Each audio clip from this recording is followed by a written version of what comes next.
और बाबा डिहवाड़ के ये सुंदर झूमर अपने समस्त श्रोतागण के ले बारहा बरिस के आंसू खैलै फूला हो बारिया से आओ ब्राह्मण या बेते फूलावा भैलै भकना ना रहे ब्राह्मण या बेते फूलावा भैलै भकना ना रहे ब्राह्मण या बेते बारहा बरिस के हो सुखैलो फूल हो बारिया से आओ ब्राह्मण या बेते फूलावा भैलै भकना आर हो ब्राह्मण या बेते फूलावा भैलै भकना आर हो ब्राह्मण या बेते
बाबू भैया सब माता बहन सब जय हो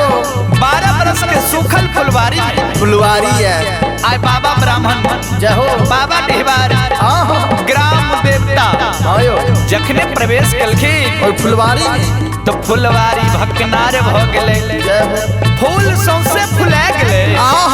अब देखियो मालिक के धिया आ फूल तोरा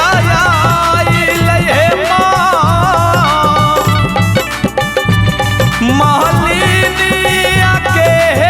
बेटिया से सूरतिया हे देखी मालिन गिरल मुरुछा छा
अब साचा पर के होगा लगा हो के यो तोरा दामन गारा लगा सुरा कहो के यो तोरा दामन गारा लगा सुरा कहो के यो तोरा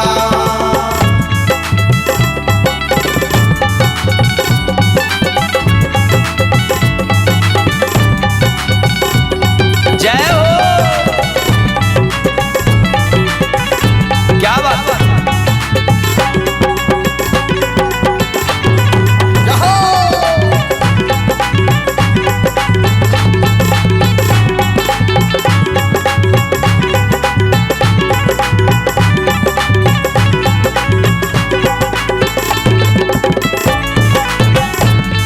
बाबा डिहबार जय हो मालिन के धिया से जवाब करे छे। के मालिन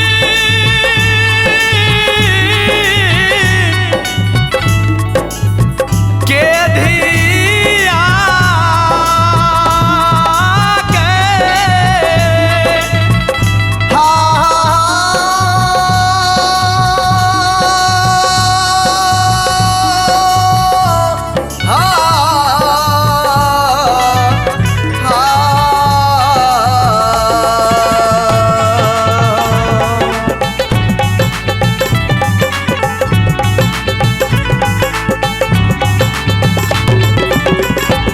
गे मालिन के धिया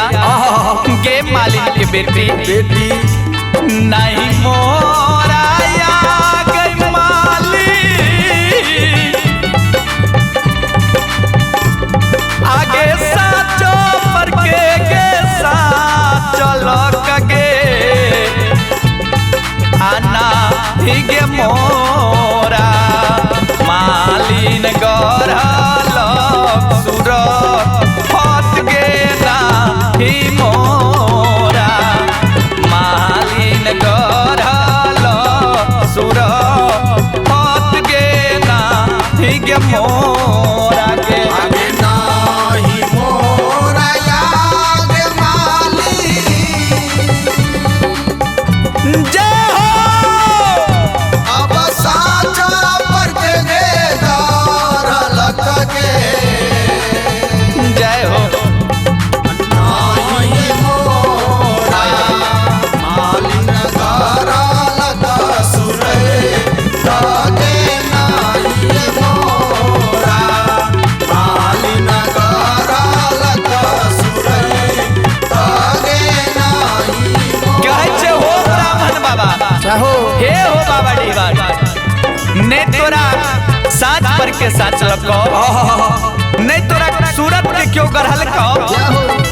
ते कन्ना भ गेल हो हर सकल सूरत के कहां से तू आबि गेल हो। जय हो तो ब्राह्मण बाबा कहे छे गे मालिन के बेटी मालिन के गे मालिन के धिया अमाता सोहागिन को की आ गई हमारो के जन्म भेल गे आगे ई सबर मोरा आ मालिन गरल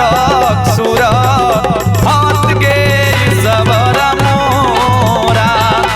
मालिन गरल सुर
के मालिक के धिया सोने पूरा रसिया के मालिक आगे सोने पूरा के पासिया के आपी पर पखेरत मालिन कदियई बिसरा राम गे पिपर पखेरब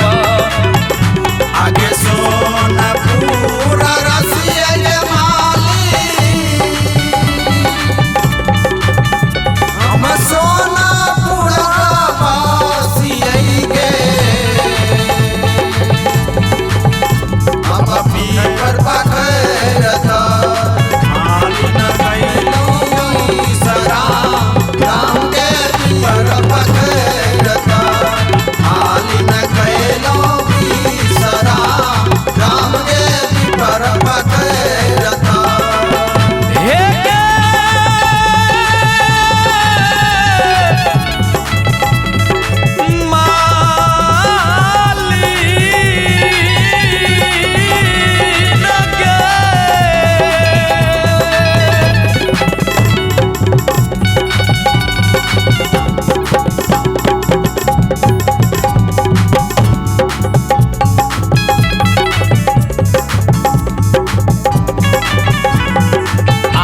गोढ़िया के कायज देलियई गे बझिनिया के बाला कबा गए आयनरा के में मालिना अखिया दिलो सुझा ढाई गे अनहरा के में मालिनी अखिया दिलो सुझा ढाई गे अनहरा के में आगे गोरिया के काया देलियई बजनिया के वाला कबागे अनारा के में मालिन अखिया दिलो सुझाए ढाई के अनारा के में मालिना अखिया दिलो सुझा ढाई गे अनहरा के में मालिनी अखिया दिलो सुझा ढाई गे अनहरा के में मालिन अखिया दिलो सुझाए ढाई के अनारा के में मालिन अखिया दिलो सुझाए ढाई के अनारा के में प्रेम से बोल दे भक्ति और भगवान की जय बाबा डिहवार की ग्राम देवता की जय जय जय सीताराम। जय हो राधे श्याम।